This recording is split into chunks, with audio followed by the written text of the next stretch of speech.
Alô, você, bom dia, boa tarde ou boa noite, dependendo do horário que você estiver assistindo esse vídeo. Sejam muito bem-vindos ao Papo de Novela. Então, para você que não perde um só capítulo e vive a trama, seja muito bem-vindo. Vem fazer companhia para mim. Vamos bater um papo de novela, um papo de grandes novelas, de novelas especiais, novelas que nos remetem a um período, às vezes distante, às vezes próximo, mas na maioria das vezes, aquele período bom da vida da gente, né? Que gostoso que era, mais antigamente, a gente sentar com os pais, com os amigos, com os irmãos e assistir a uma boa telenovela.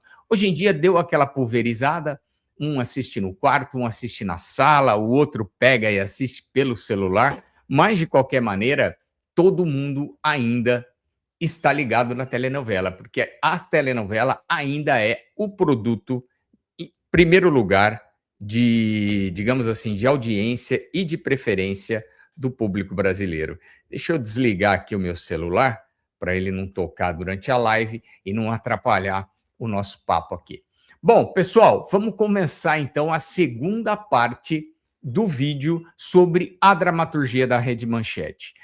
No primeiro vídeo, se vocês não assistiram ainda, corre lá para assistir antes desse. No primeiro vídeo, a gente começou dando uma explicação assim de como surgiu a Manchete, quem era o proprietário da Manchete, quais foram os primeiros programas da Manchete, como começou, como tudo começou, né?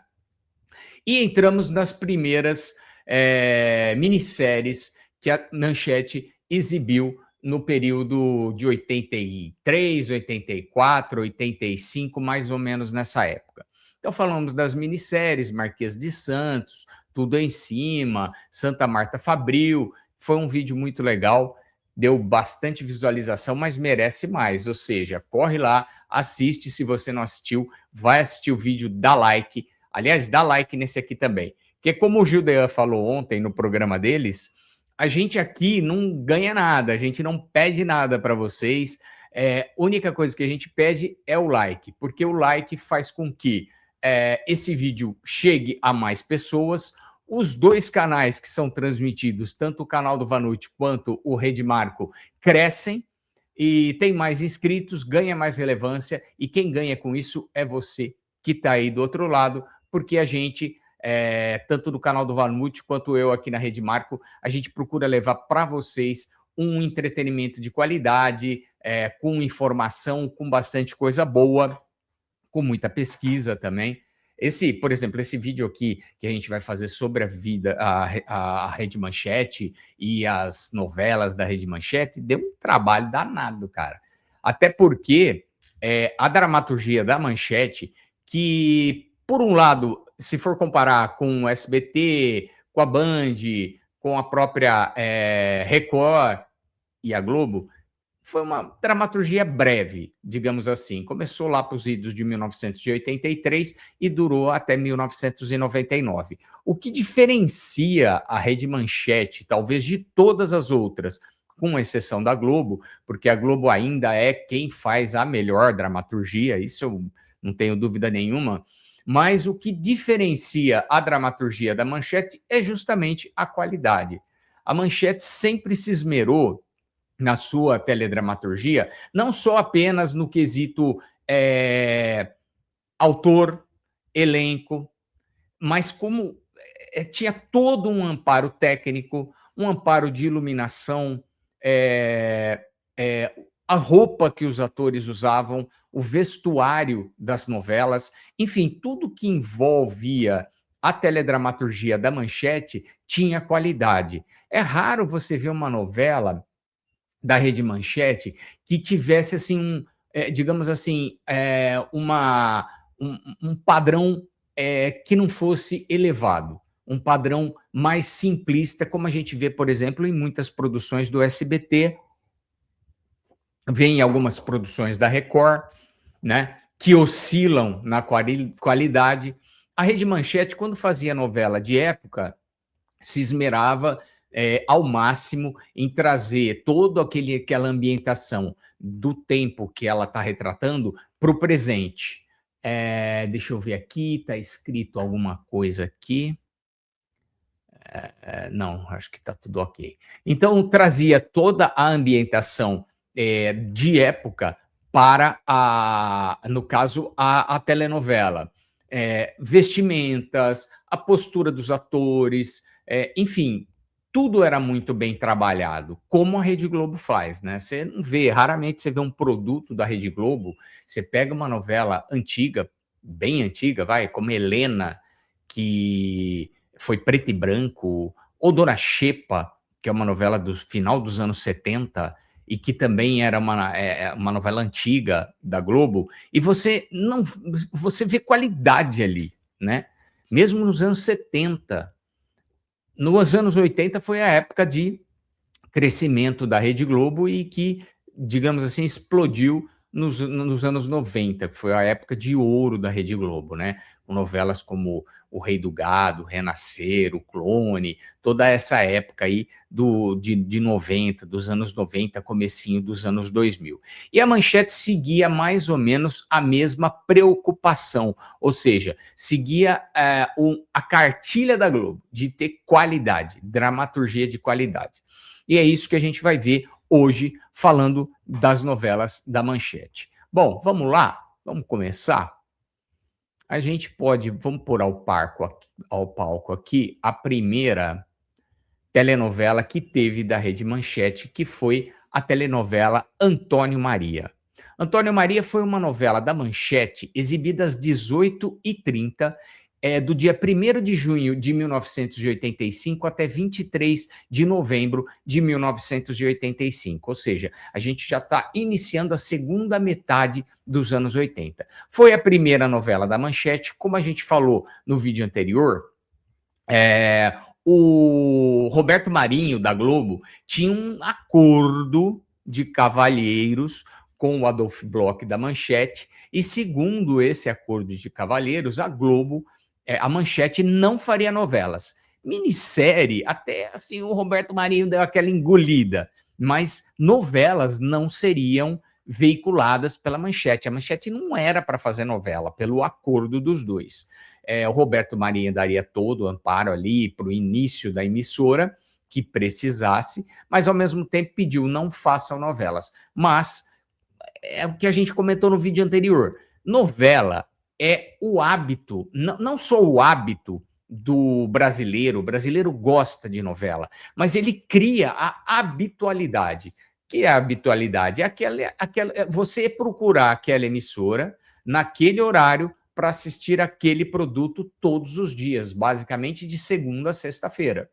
Ou seja, você fideliza o telespectador. E foi isso que a Manchete quis, né? Então ela foi lá com o Antônio Maria, o português que descobriu o coração do Brasil, ao jeito que eles usaram esse slogan. Por quê? Porque eles apostaram num ator português para fazer essa novela, até porque ela era uma coprodução da Manchete com a RTP de Portugal. A gente já vai falar logo disso. Bom, essa novela teve 126 capítulos e foi escrita por Geraldo Vietri. O que dizia, o que falava, qual era a história de Antônio Maria. Antônio Maria, o Antônio era o Elcinde Felipe, o ator português, ele vem para o Brasil e se emprega de motorista na mansão do senhor Adalberto, que é do Jorge Xerxes. Ele começa a trabalhar ali e desperta o interesse amoroso de duas mulheres, das duas filhas do Adalberto. A Heloísa, que é a Elaine Cristina, lindíssima nessa época na novela, e ele também é amado pela Marina, personagem da Adriana Figueiredo, que também é filha do patrão dele. Bom, as duas passam a disputá-los. Ocorre que a Heloísa, ela tem um noivo, e esse noivo é muito ciumento. Esse cara começa a fazer tudo o que ele pode para impedir a Heloísa de se aproximar do Antônio. Bom, como a coisa complica? O Antônio, ele era um milionário português que fugiu de Portugal e veio para o Brasil e aqui se empregou humildemente como motorista. Esse era um dos segredos da trama. Durante o passar da trama, enquanto ele fica naquele vai, não vai com a Heloísa, vai, não vai com a Marina, a, a, como é que ela chama? Amália. A Amália era a madrasta dele. Ela aparece, era uma outra atriz portuguesa, o nome dela era Eugênio Melo e Castro. Ela chega ao Brasil, se apresenta como mulher do Antônio, e aí está formada a confusão, porque o Antônio já está dividido entre duas mulheres. Aí chega uma terceira mulher e também diz que é mulher dele. Essa novela da Manchete, ela não deu muito certo. Por quê? Deixa eu diminuir a tela aqui, remover o Antônio. Bom, por que não deu muito certo? Eu tenho alguns palpites aí dessa novela não ter dado muito certo. Em primeiro lugar, tudo bem, era uma coprodução aí, Rede Manchete, uma parceria da Rede Manchete com a RTP, né, que é a Rádio e Televisão Portuguesa. Maravilha. Até aí, existia aquela troca de atores brasileiros e atores portugueses, já que é uma novela que ia passar tanto aqui como em Portugal. Até aí tudo bem, mas não o protagonista, né? Não vamos pegar o protagonista e dar na mão de um português desconhecido, completamente desconhecido do Brasil, e assim, com 1/10 do carisma do nosso ator que fez o primeiro Antônio Maria aqui no Brasil, que, salvo engano, foi o Carlos Alberto. Tinha 1/10 do carisma dele, você entendeu? Ou seja, começou errado com o protagonista. Me coloca um português, tudo bem, a irmã dele, vá lá, que fosse portuguesa, mas tinha que ter sido um brasileiro ali, imitando o sotaque português, como já tivemos muitos nas telenovelas, e a irmã dele, tudo bem, dava para uma atriz portuguesa, criava um personagem aqui português que já vivesse no Brasil para ter mais participação de atores portugueses na novela, até aí tudo bem. Mas o primeiro erro, grande erro dessa novela, foi ter entregue para um português a protagonização da novela. Então, a gente já ficou meio assim, pô, quem é esse cara? Né? Com tanto ator brasileiro bom, por que trouxeram um ator português para ser o Antônio Maria, o protagonista? Bom, mais um erro fatal dessa trama. Quando a Tupi, lá em 1968, exibiu Antônio Maria, essa novela da Tupi começava com o Antônio já no Brasil, chegando ao Brasil. E aí ele arrumava o emprego de motorista, começava ali a trabalhar, as pessoas começavam a achar estranho aquele homem motorista, mas com aquela finesse, aquela educação, aquele português super educado, fino, de modos assim impecáveis. O que ele está fazendo trabalhando como motorista? Então causava assim um espanto no público, uma dúvida de por que aquele homem estaria trabalhando ali como motorista, certo? E ninguém imaginava que o cara fosse milionário, que ele fosse rico.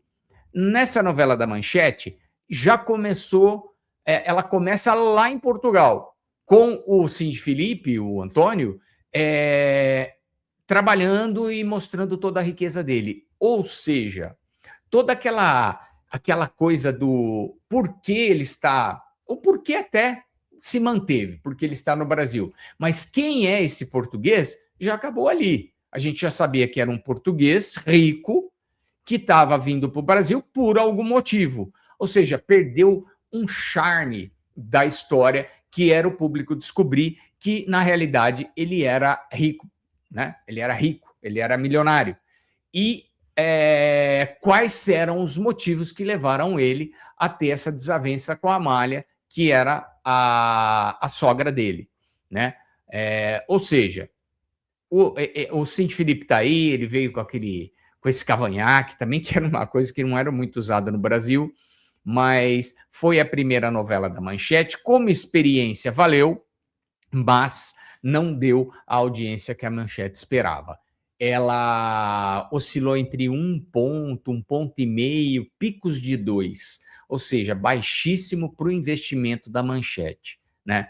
Para, digamos assim, a cereja do bolo, que foi a coisa principal também de que a coisa não estava bem, foram os boatos que começaram a correr durante a exibição da novela de que o autor Geraldo Vietri tratava o elenco brasileiro muito mal.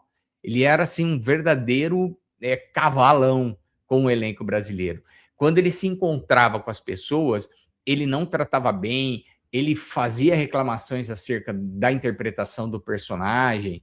Enfim, ele não era um cara educado, ele não era um cara acolhedor. Mas com o Cindy Felipe e a outra portuguesa que fazia a Amália, aí era diferente. Ele só rasgava elogios e era todo complacente com os dois.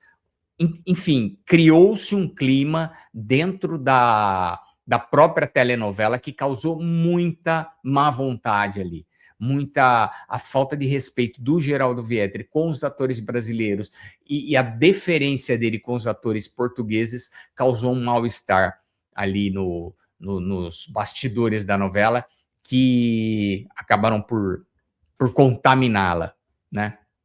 Bom, depois dessa novela, a Manchete resolveu dar uma modernizada. Falou assim, bom, vamos dar uma modernizada, vamos tentar exibir algo mais novo, com um texto mais coloquial, mais direto. Vamos mudar o horário das 18h30, vamos jogar ali para as 19h30 e fazer uma nova novela. E aí entrou no ar Tudo ou Nada. Essa novela eu não assisti. Eu vi só uns pequenos pedaços que tem aí espalhados pela internet e um amigo meu tinha um DVD com partes dessa novela. Então eu cheguei a acompanhar assim só esses pedacinhos, mas é uma novela que sempre me causou muita curiosidade para assistir. Por quê? Primeiro, uma Elisângela no auge da beleza, da carreira. Ela vinha da Globo, de muitos personagens bons, né? Ela protagonista, a Elisângela nunca fez na Globo, mas ela sempre fazia bons personagens. Então ela vinha da Globo, ela era uma atriz que a gente gostava, a gente tinha carinho, a gente tinha visto a Elisângela crescer, né? Vinda de Locomotivas, Feijão Maravilha e de muitas outras tramas que ela tinha feito na Globo. Então, o fato de ter a Elisângela já causava ali uma curiosidade na gente por ser a Elisângela fazendo uma protagonista. Além disso, tinha ali o Otton Bastos, tinha o Gracindo Júnior, o Edwin Luiz, enfim, tinha um elenco legal de pessoas bacanas que a gente dava aquela curiosidade, sabe? Então, eu particularmente sempre quis assistir essa novela Tudo em Si, Tudo ou Nada, mas não consegui, vi só pedacinhos. Bom, Tudo ou Nada foi uma novela também da Rede Manchete, exibida às 19h40, de 15 de setembro de 1986 até 21 de março de 1987, em 161 capítulos, e foi escrita pelo José Antônio de Souza. Ou seja, era um escritor iniciante, não tinha tanta canja de telenovela, mas vamos ver o que deu. Contava a história da Guadalupe, que é a personagem da Elisângela. Ela era uma menina pobre, uma menina humilde, que arruma um emprego para trabalhar na empresa do poderoso Ambrósio, que é o personagem do Otton Bastos. Ela vai trabalhar lá na empresa dele e logo ela desperta o interesse amoroso do filho dele, que é o César, personagem do Edwin Luiz. Os dois ficam ali naquele vai, não vai, naquele namora ou não namora. Existe a diferença de classe social imensa. A mãe do Edwin Luiz era a Emma, personagem da Wanda Lacerda, que era, digamos, a vilã da trama. Era uma mulher muito amarga, muito direta, snob, rica e etc. Ocorre que o próprio Ambrósio também se apaixona pela Guadalupe, ou seja, pai e filho apaixonados pela mesma mulher. E o pai ainda sendo casado. Bom, a Guadalupe opta pelo César, ela casa com ele e os dois vão fazer uma lua de mel lá no Chile. Tá tudo muito bem, tá tudo muito lindo na lua de mel, os dois juntos, até que no dia seguinte da lua de mel, usando um artifício que já foi usado em muitas novelas, Sassaricando, Dona Xepa mesmo, que eu acabei de citar, o Edwin Luiz sai para comprar cigarro e desaparece. Deixa a nossa querida Guadalupe, a Elisângela, sozinha no Chile. Desesperada, ela entra em contato com o Brasil, consegue uma passagem, volta para o Brasil. Deixa eu aumentar aqui, retirar o quadro, daqui a pouco eu volto. Ela volta para o Brasil e retoma a vida dela, né? Vai morar com o sogro e com a sogra, o Ambrósio e a Ema, e lá ela passa a enfrentar uma Ema totalmente, digamos assim, revoltada, porque na cabeça da Ema, a Guadalupe tinha alguma coisa a ver com o sumiço do filho dela. No passar do tempo, a personagem da Elisângela, Guadalupe, conhece o Mariano, personagem do Gracindo Júnior, e os dois se apaixonam. Aí sim ela começa a entender que ter dinheiro, classe social, ser rica não é o mais importante ali na vida de uma pessoa. Ela se apaixona pelo Gracindo Júnior, os dois começam a namorar, até que volta o marido dela, o Edwin Luiz. E aí está formado o rolo. De um lado, o sogro que a ama, do outro lado, a sogra dela que a odeia, o marido que volta do desaparecimento e o próprio Mariano, que era a pessoa que ela amava a partir daquela hora.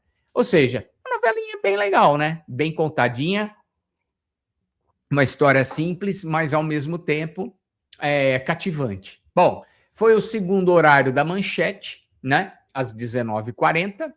A novela foi reapresentada 2 vezes pela Rede Manchete, mas o que chama atenção foi a primeira reapresentação. Apenas 5 meses depois do final da trama, já estava a nossa Guadalupe de volta. Vamos adicionar mais um pouquinho a Elisângela aqui no palco, que ela tá linda, né? O Otton Bastos novo ali, o Gracindo Júnior todo charmoso, tirando o óculos. É isso. Bom, então basicamente foi isso. A novela não teve boa audiência. Foi um pouquinho melhor que Antônia Maria? Foi. Enquanto Antônia Maria dava 1 ponto, 1,5 ponto, ela dava 2, 3. Picos de 4, 4,5, mas nunca passou disso, certo? Ou seja, a segunda experiência da Rede Manchete com novela também não foi lá grandes coisas. Então, vamos retirar da tela aqui. Apesar de não ter sido bem na primeira tentativa ter ido muito mal, na segunda tentativa também não ter ido bem, né? Apesar de ficar em terceiro lugar, porque naquela época a Record era muito fraca. A Record, a Band, elas eram muito fracas. A Manchete vira e mexe, ela chegava no segundo lugar, no terceiro lugar em São Paulo. O SBT era disparado segundo lugar, né? Até o Silvio Santos usava como slogan o segundo lugar isolado, né? A Globo era o primeiro lugar isolado e o SBT era o segundo lugar isolado, e era mesmo. Enquanto a Globo, sei lá, dava 40 com uma novela dela das 7, o SBT dava 20, 19, e a terceira colocada dava 3, 4, 4,5, 5, e o resto ficava com 1, 2 pontos de audiência, bem lá embaixo. E apesar de não ter ido bem de audiência, essas duas novelas, a Manchete continuou, quer dizer, querendo dar certo nesse ramo, sempre com aquela meta: vamos fidelizar o nosso telespectador. E para fidelizar, não basta um Jornal da Manchete que era excelente. As pessoas às vezes têm mais interesse em assistir notícia, às vezes não é uma sequência, né? Agora, novela não, você assiste um capítulo, você quer ver o dia seguinte, você quer ver o outro, você quer ir até terminar. Foi quando a nossa querida Rede Manchete lançou o seu primeiro grande sucesso, que foi Dona Beija, com a nossa lindíssima Maitê Proença. Enfim, Dona Beija foi uma novela da TV Manchete, exibida às 9h30, de 31 de março de 1986 até 11 de julho de 1986. Eu acho que a Manchete se arrepende até hoje de ter sido tão curta, né? Uma novela em 50 e poucos capítulos. Foi escrita por Wilson Aguiar Filho e realmente foi um grande sucesso.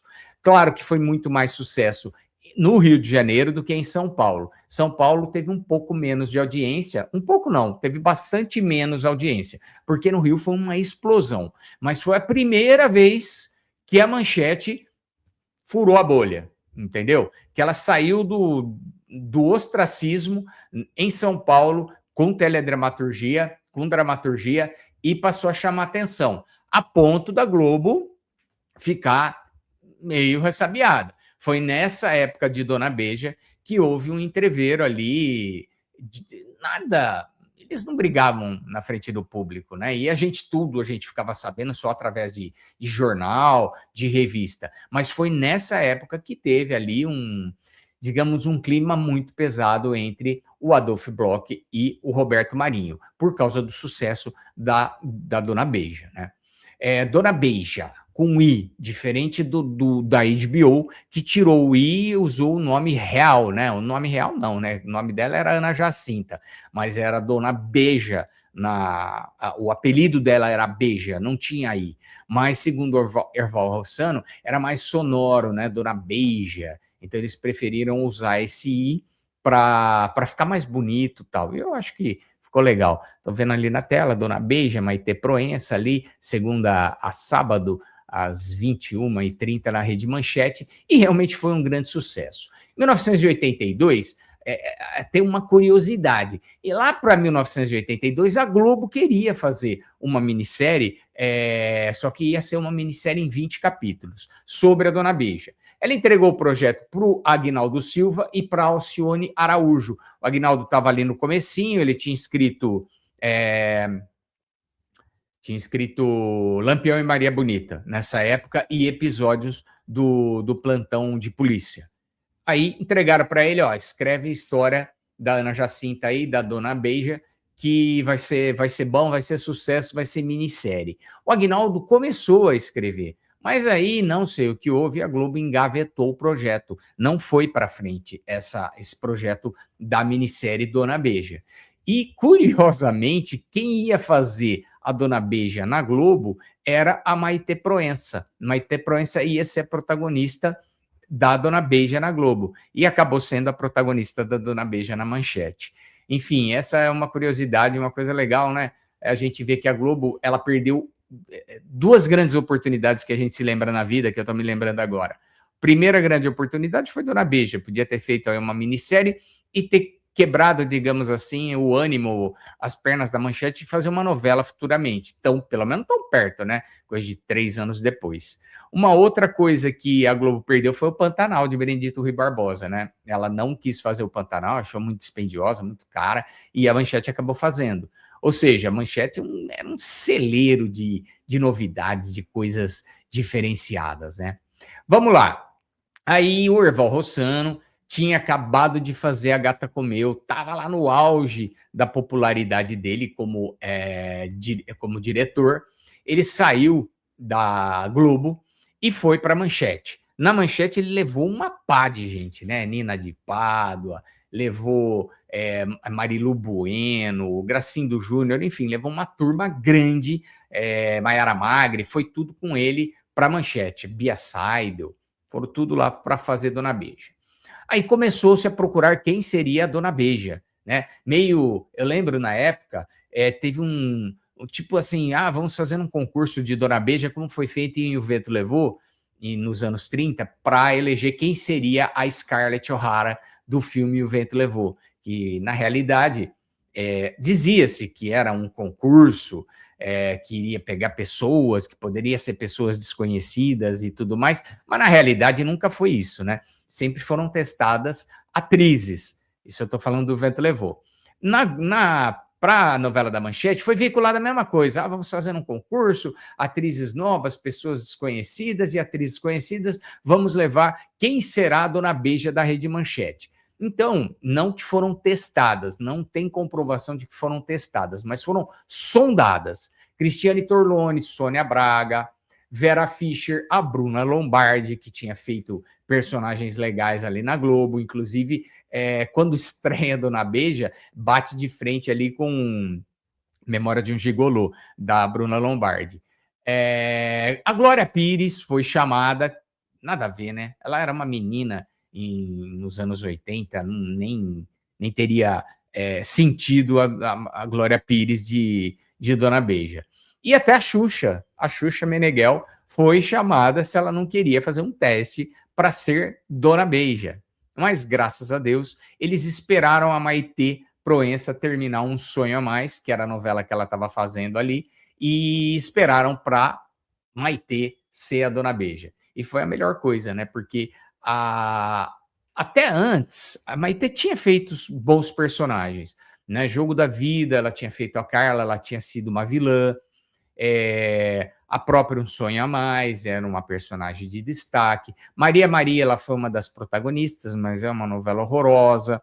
Enfim, ela tinha feito um personagem ou outro que tinha sido sucesso, que ela já tinha mostrado a capacidade dela como atriz, mas corria assim, entre as pessoas, Maitê Proença não é muito boa atriz, Maitê Proença, ela tinha feito a Juliana também em Guerra dos Sexos, um pouquinho tempo antes, e a gente falava, a Maitê não é muito boa atriz, a Maitê é muito cheia de careta, de careteira, quando ela chora, ela é falsa. Se você vê a Maitê chorando em Guerra dos Sexos, realmente era meio difícil de engolir o choro da Maitê em Guerra dos Sexos. Enfim, ela foi para a Manchete para fazer a Dona Beija, e ela se entregou de uma forma tão visceral à personagem, ela se entregou de uma maneira tão linda como Dona Beija, que a Grazi Massafera que me desculpe, mas para mim a Dona Beija perfeita ainda é a Maitê Proença. Enfim, ela fez um sucessão e eu não vou me aprofundar mais em Dona Beija, porque eu acho que dá um papo de novela um dia, fazer um papo comparações Dona Beija com Dona Beija, né?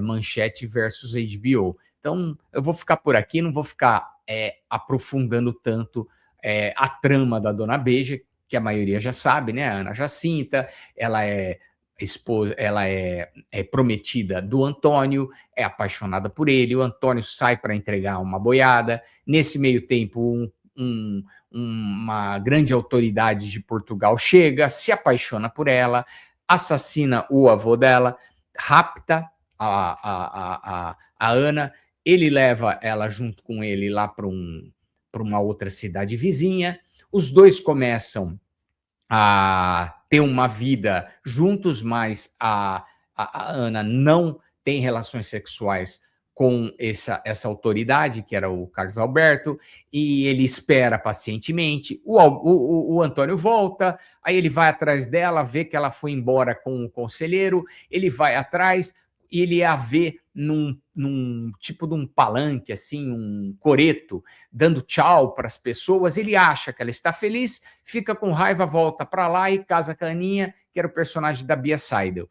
Quando ela volta, a Ana Jacinta, porque o comendador vai embora, deixa ela, mas deixa ela muito rica, deixa ela bilionária, ela volta para lá, querendo ser aquela Beija, antes de ser Beija, né? Aquela Ana, simplona, simplesinha, tranquilinha, que ela era antes, mas o Antônio não a aceita, ela começa a ser tratada como prostituta pelas pessoas do Arraial, ela funda, então, um bordel na Chácara do Jatobá, e ali ela passa a receber os homens. Basicamente, o começo da história e até mais ou menos um pouco menos da metade é isso, e aí toca o barco de Dona Beija, que é papo de novela para outra hora.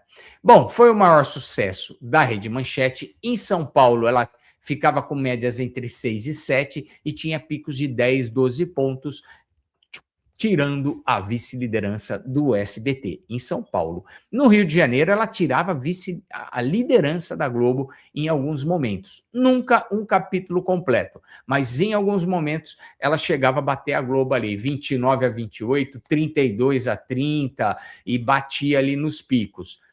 No final das contas, ela passou dos 15 pontos de média no Rio de Janeiro, com esses picos de 30, 31, foi um grande sucesso da Manchete. Enfim, Manchete ficou animada, né? Bom, Manchete animada, o que ela fez? Vamos contratar um nome de peso da Globo.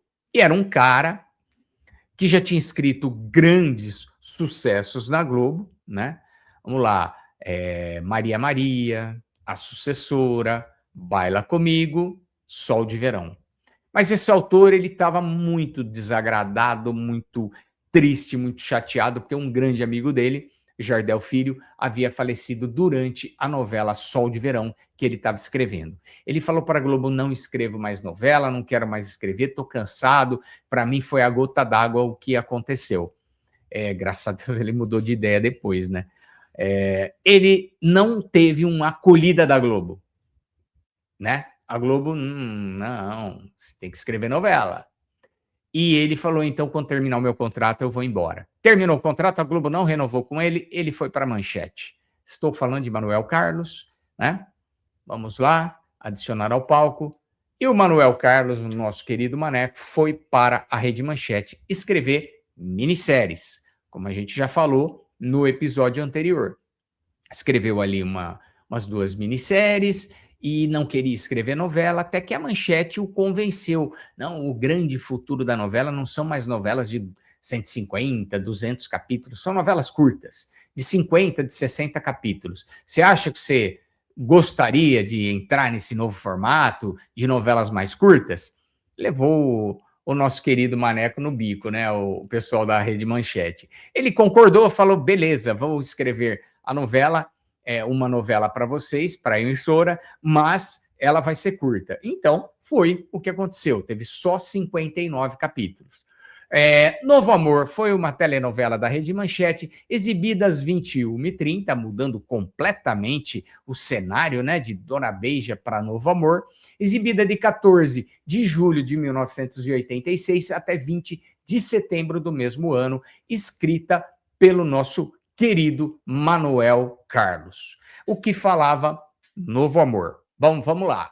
Contava a história, vamos tirar um pouquinho daqui, contava a história da Fernanda, não era Helena nessa época, já tinha tido uma Helena em Baila Comigo, não tinha tido uma Helena em Sol de Verão, e não tem uma Helena aqui. Mas a nossa Helena se chamava Fernanda e respondia por ela a atriz René de Vilmont, no auge da sua beleza também, uma gata. Ela quer vencer na vida, apesar de não ser uma pessoa má, digamos assim, era uma pessoa que queria vencer na vida. Ela tinha suas ambições, tá? Ela quer vencer na vida no mundo de gerenciamento da moda. Ela conhece, no passar do tempo, o Bruno, que é o personagem do Nuno Leal Maia, que era um piloto de avião. O Bruno e ela se apaixonam, começa ali um namoro, logo em seguida ela discute com os pais, ela briga com os pais dela, ela resolve morar com o personagem do Nuno Leal, o Bruno. Ela vai morar com ele, os dois começam ali um relacionamento de marido e mulher, sem ser casada no papel, até que ela arruma um emprego na revista Brilho, né? Essa revista Brilho era de propriedade da Lígia, personagem de uma Natália Timber afiadíssima. Ela vai trabalhar nessa revista Brilho e lá ela conhece todo aquele ambiente de sociedade, das pessoas que trabalhavam nessa revista, que era uma revista glamourizada, era uma revista só indicada, direcionada ao público das classes A e B no Brasil, né? Beleza. A Natália Timber ali, a Lígia, convida a Fernanda se ela não quer ir um dia na casa dela, que vai ter uma festa, tudo mais. A Fernanda concorda, vai nessa festa e lá ela conhece o senador Marco Antônio, marido da Lígia, Natália Timber. E ele se apaixona por ela perdidamente. Ele fica impressionado com a beleza dela, com o jeito dela falar, com a desenvoltura da Fernanda. Então o senador fica de 4, ele se apaixona por ela. E é aí que começa o problema. A Fernanda fica perdida ali entre o Bruno e o senador Marco Antônio. Infelizmente eu não sei o que deu, porque eu não assisti essa novela também do jeito que foi Tudo ou Nada. Eu assisti pedacinhos, não tive nem a oportunidade de ter um DVD ali com mais cenas. Enfim, o pouco que eu vi de Novo Amor, né, que são cenas da internet, que dá para a gente achar, foi muito pouco para o que eu gostaria de ter visto. Infelizmente, essa novela foi reprisada, eu poderia ter assistido, né, na época, mas não segui, não a segui. Enfim, não sei com quem a Fernanda termina, se com o Bruno ou com o senador, né? Eu sei que o senador larga depois o Senado para ficar com ela, os dois se aproximam. É aquele texto refinadíssimo de Manuel Carlos, né? Como só ele sabia escrever. Diálogos precisos, diálogos que ampliavam a participação não só dos atores principais, mas como dos coadjuvantes que estavam na cena. Então, as empregadas falam nas novelas do Maneco, né? O porteiro fala, o dono da banca fala, a vizinha fala, enfim, é um cotidiano com ação. Então, as novelas do Maneco sempre foram diferenciadas nesse sentido, né? Bom, Novo Amor foi lançada no mesmo dia que a minissérie. Eu até me enganei, eu falei que Dona Beija tinha sido lançada no mesmo dia da minissérie Memória de um Gigolô com a Bruna Lombardi, mas não foi, foi Novo Amor. A Globo, vendo que era Manuel Carlos e que Manuel Carlos tinha aquela qualidade de texto que ele já tinha provado em várias novelas da Globo, a Globo apostou ali numa minissérie de alta qualidade, que era Memórias de um Gigolô, com a Bruna Lombardi, o Lauro Corona e o Neila Torraca. Era um trio principal.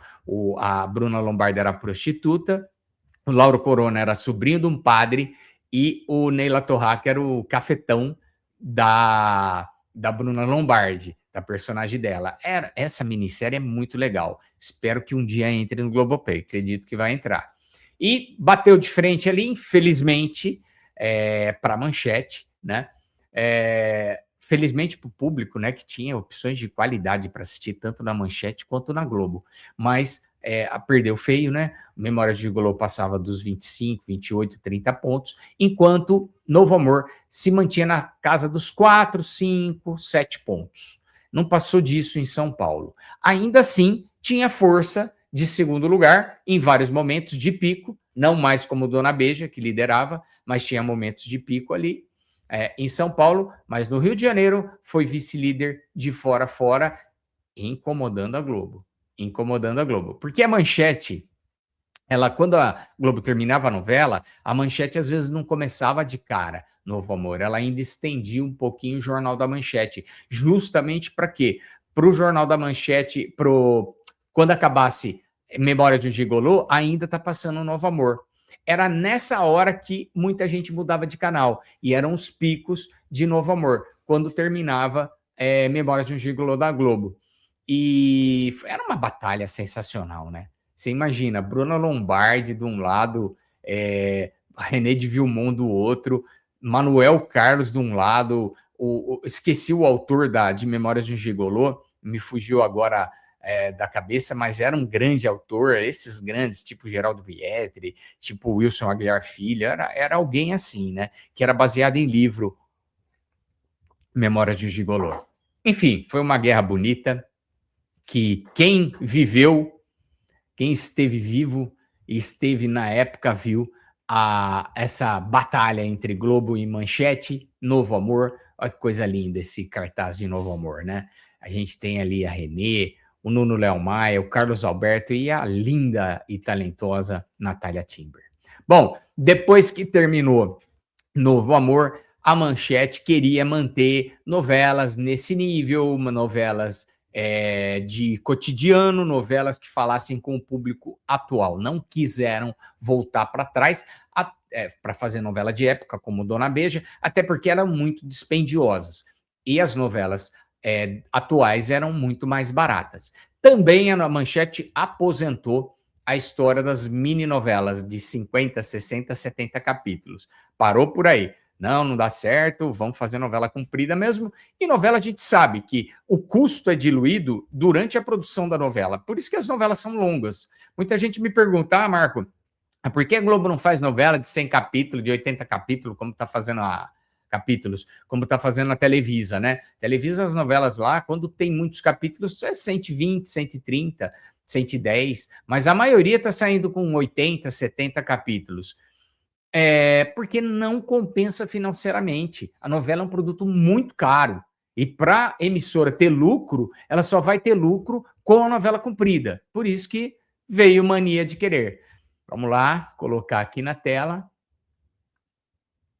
Mania de Querer, com um elenco sensacional, a gente já vê ali Nívia Maria, Carlos Augusto Strasler, Marcelo Pique, Nina de Pádua, Araci Balabanian, enfim, elencão da Globo. Mania de Querer, enfim, foi uma novela das 9h30 da Rede Manchete, exibida de 22 de setembro de 1986 até 28 de março de 1987, em longos 161 capítulos, escrita por Silvan Paeso. O que dizia a nossa Mania de Querer. Contava a história da Vanessa, personagem da Nívia Maria. Ela trabalhava, ela morava nos Estados Unidos e estava se formando lá, tal, mas nas horas vagas ela precisava de dinheiro e ela escolheu ser escort girl. O que é escort girl? Era o nome dado à garota de programa nos anos 80. Quando a gente queria falar assim, essa menina é prostituta, é garota de programa, ela é escort girl, ela era mais chique, né? Então ela era escort girl lá em Nova York. Ocorre que ela conhece o Ivan, personagem do Marcelo Pique, um cara rico pra caramba, ela esconde dele essa atividade paralela, ele se apaixona por ela, os dois se apaixonam, enfim, eles se casam e vêm para o Rio de Janeiro. Quando eles chegam aqui, ela tem que enfrentar a Margot, que era a avó do Ivan, que é a personagem da Lélia Abramo.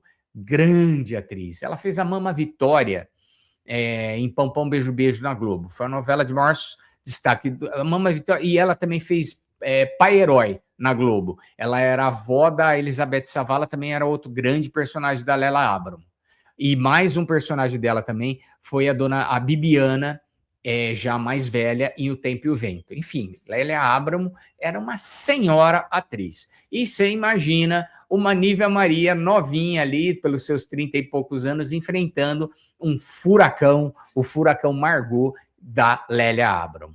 Beleza, ela volta para lá e o Ivan vai trabalhar com um personagem chamado Ângelo, que era do Carlos Augusto Strasler, e os dois vendo ali. Esse Ângelo era meio pancada, ele tinha mania de colecionar fotos de escort girls espalhadas pelo país inteiro. Qual era a foto que ele tinha? A foto da Vanessa, que era a Nívia Maria. E quando ele a conhece, ele reconhece a Vanessa como sendo escort girl. A partir daquele momento, ele passa a fazer chantagem com ela e a novela começa a se desenvolver por aí. Enfim, uma história atraente, né? Uma história bem intrincada. Tudo bem, a novela estava indo, não estava indo muito bem de audiência, ficava oscilando ali um pouquinho menos de 3, dava 2, dava 1,5, dava 3 algumas vezes, e o Herval começou a ser pressionado pela cúpula da Manchete, que queria a audiência. Resultado, ele foi demitido e os dois protagonistas, né, a protagonista e um dos protagonistas masculinos da trama, em solidariedade ao Herval, pediram demissão. A Nívia Maria, porque era a mulher esposa do Herval, e o Carlos Augusto Strasler, porque era muito amigo dele. Os dois protagonistas pediram demissão. Enfim, sumiram da trama, deram lá uma desculpa qualquer para o sumiço dos dois, e a novela passou a ser da Araci Balabanian, que era uma personagem chamada Lúcia, uma mulher muito batalhadora, e ela começa a crescer na história e acaba protagonizando, e acabou dando certo. Foi quando a Lúcia, da Araci, tomou conta da novela, e a novela passou a ser mais dramática, mais um dramalhão, digamos assim, a novela subiu de audiência, passou da casa dos 2, 3 e se mantinha entre 3 e 5 pontos, abocanhando de vez em quando uma vice-liderança do SBT também, não incomodando a Globo de jeito nenhum, nem no Rio de Janeiro. Parou de incomodar a Globo. No Rio, ela ainda se mantinha em segundo lugar, mas brigando com o SBT. Foi quando o SBT passou a Manchete no Rio de Janeiro. Nesse horário, a Mania de Querer não conseguia ficar em segundo lugar no Rio de Janeiro. Bom, essa aí foi Mania de Querer, que a gente não pode confundir com Mania de Você, né? Aquela novela maravilhosa que a Globo fez recentemente. Mania de Querer é outro papo. Bom, seguindo a dramaturgia da Manchete, a gente teve, num outro horário, já a Manchete mais empolgada, pô, tá dando certo ali às 9h30, vamos fazer um outro horário. Vamos ressuscitar aquele horário das 7h30. E aí trouxeram Helena, né, com a Luciana Braga como a protagonista da novela. Bom, Helena foi uma novela da Rede Manchete, exibida às 19h40, que passou de 4 de maio a 7 de novembro de 1987 e foi escrita por Mário Prata e mais 2 outros autores que ajudaram ele. O que contava Helena era baseado no livro. A Helena, que era a Luciana Braga, ela herda uma fortuna imensa, de um senhor ali, eu esqueci o nome dele, ela herda essa herança e vai morar na casa dele. Lá ela conhece o Estácio, que é irmão dela, né? Meio irmão, que seja. Ela conhece o Estácio e os dois se apaixonam, mas não podem ficar juntos, porque eles são irmãos, né? O embate da novela vinha da personagem da Araci Balabanian, que era a Úrsula, ela fazia a Úrsula, a Araci, e o Dr. Marcos, que era o personagem do Otton Bastos. Os dois são, digamos assim, os vilões da trama que fazem da vida da Helena um inferno, né? Até que a Helena descobre que ela não é filha daquele senhor que deixou, o pai do Estácio, que deixou a herança para ela, e ela e o Estácio podem viver o romance deles. Bom, ela teve 3 autores, como eu falei, o Mário Prato, Dagomir Marques e o Reinaldo Moraes. Eles inventaram muitas tramas paralelas. E isso houve reclamação, inclusive quando passou em Portugal, de que era uma adulteração muito grande do livro. Aqui no Brasil também teve reclamações, porque o livro foi muito adulterado. A novela da Globo, por exemplo, foi super fiel ao livro, a Helena da Globo, com a Lúcia Alves, foi a protagonista. Salvo engano, ela e o Cláudio Marzo foram os 2 protagonistas, e foi super fiel. Mas a novela da Globo teve 20 capítulos, né? A novela da Manchete já teve 161. Ou seja, tinha que inventar história. Não dá para focar em cima de uma personagem só. Pra você ter ideia, eu tentei assistir Senhora com a Norma Bloom, que já entrou no Globoplay, que é uma novela das 6 da Globo e tal. Eu tinha a maior vontade de ver Senhora. Eu falei, deve ser linda e tal.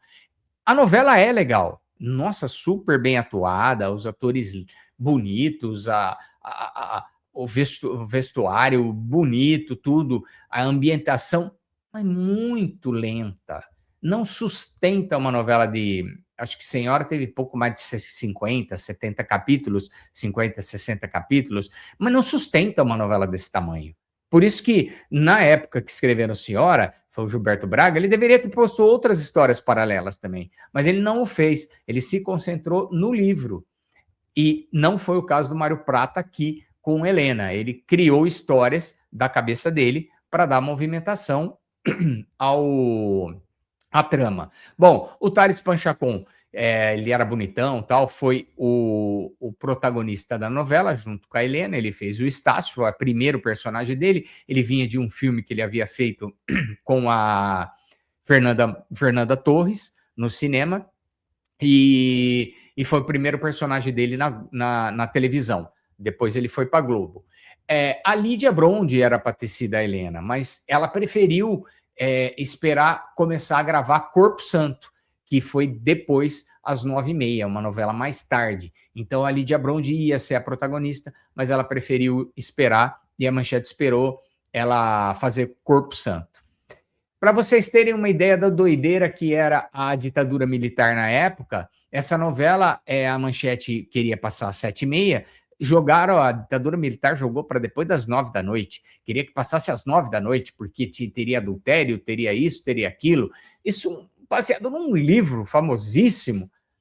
Ou seja, era uma coisa irracional, né? Mas a Manchete fez os acertos necessários e os militares permitiram que a novela fosse ao ar às 19h40. Mas, infelizmente, foi um fracassão, não deu muito certo. A novela ficava ali entre 1 ponto, 1,5 ponto. Quando chegava a picos de 3, não ameaçou o SBT em nenhum momento.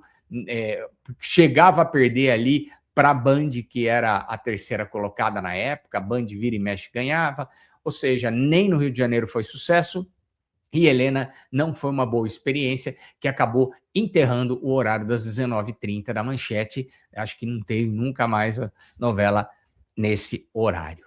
Bom, vamos para a última dramaturgia da Manchete do nosso papo de novela de hoje, que é A Rainha da Vida. Mas é minissérie, não é novela.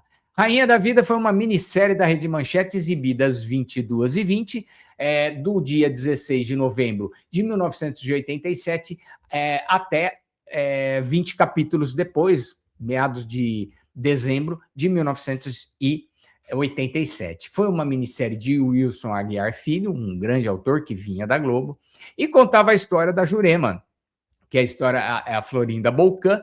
Ela se divide em dois amores ali, o Carlos, que é o personagem do Jorge Dória, e o Vitor, personagem do Raimundo Fagner, ele mesmo, o cantor Raimundo Fagner, em sua primeira incursão como ator, fez essa novela aí. Ela fica dividida entre os dois, mas ela opta pelo Vitor, mas o Vitor era um cara meio revoltado, ele se jogou em política e ele acaba indo embora para defender os ideais políticos dele contra a ditadura, e ela acaba se casando, a Jurema acaba se casando com o Carlos, com quem tem filhos. Ocorre que o Vitor, anos depois, volta, algum tempo depois, ele volta, fugindo dos militares que queriam matá-lo, pegá-lo, né? Levar para aqueles DOPS, aqueles lugares da vida dos militares, que eles tiraram as confissões através de interrogatórios pouco condizentes com os direitos humanos, né? Como a gente já sabe, a gente já viu em filmes aí, como Agente Secreto, como Ainda Estou Aqui, e ele volta e a Jurema o acolhe numa fazenda da família, ela deixa ele escondido lá.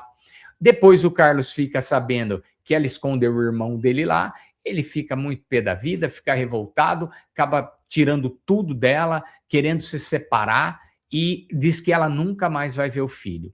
Triste e solitária, ela se muda para o exterior e lá ela faz fortuna, muda de nome e anos depois ela retorna ao Brasil. Ocorre que quando ela volta, o Carlos está morto e acaba deixando uma herança para ela, uma herança muito grande. E aí a história, né? Foi isso aí, entendeu? Ela volta para o Brasil e recomeça a vida dela ao lado do filho dela. Até que é uma história legalzinha, né? Essa novela, essa minissérie Rainha da Vida, não foi um grande sucesso, mas também não foi um fracasso total. Ela ia ao ar às 10h30 da noite, já era um horário mais tarde da Rede Manchete, depois da novela, né? E ela oscilava ali entre 2 e 3 pontos, que era uma audiência, digamos assim, razoável para aquele horário, né? Ficava em terceiro lugar, né? Não ameaçava o SBT de jeito nenhum, muito menos a Globo, nem no Rio de Janeiro, nem em São Paulo.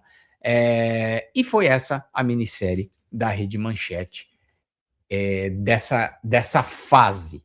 Bom, pessoal, essas são as 6 novelas e a minissérie dessa segunda parte do especial Dramaturgia Rede Manchete que eu trouxe aqui para o Papo de Novela. Num próximo episódio, que eu vou fazer daqui 2 ou 3 semanas, nós vamos entrar numa fase mais, digamos, mais empolgante da Rede Manchete, que daí vai vir Corpo Santo, vai vir Olho no Olho, vai vir Carmen, vai vir Cananga do Japão, enfim, essas 4 novelas talvez sejam o tema do próximo, da parte 3, porque tem bastante coisa para falar. Carmen tem um batalhão de coisa para falar dessa novela da Glória Pérez, né?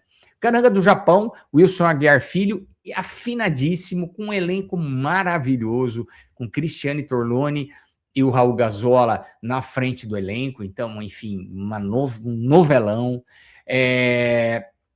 Corpo Santo é uma novela que eu particularmente gostei demais, fez um bom sucesso e tenho curiosidades para trazer para vocês muito legais de Corpo Santo. E Olho no Olho, que não deu muito certo, que foi a segunda tentativa do José Louzeira de fazer novela, mas isso é papo para a parte 3 do nosso Dramaturgia da Manchete. Bom, pessoal, espero que todo mundo tenha gostado, que você tenha se divertido aí desse lado, que você tenha aprendido alguma coisa, recordado outras coisas que você já sabia e deem um like, mais uma vez eu estou pedindo, deem o like, vão lá para o canal Rede Marco também, além daqui do canal do Vanucci, vão até o canal Rede Marco. Eu estreio um quadro às segundas-feiras, chamado Vale a Pena Perguntar de Novo, que é muito interessante, porque eu recebo perguntas de você, que está aí desse lado, você faz a pergunta e eu estou aqui para responder. Diferente de outros programas nesse sentido, de outros comunicadores, de outros apresentadores, de outros influencers, que respondem coisas mais abrangentes. Por exemplo, o Vanucci, ele tem um programa que ele responde, o Vanucci responde, mas é uma coisa bem abrangente. Pega a parte de novela, de cinema, de teatro, de televisão, de programas de auditório, fala de tudo o Vanucci responde, né? O nosso, na Rede Marco, é específico novela minissérie.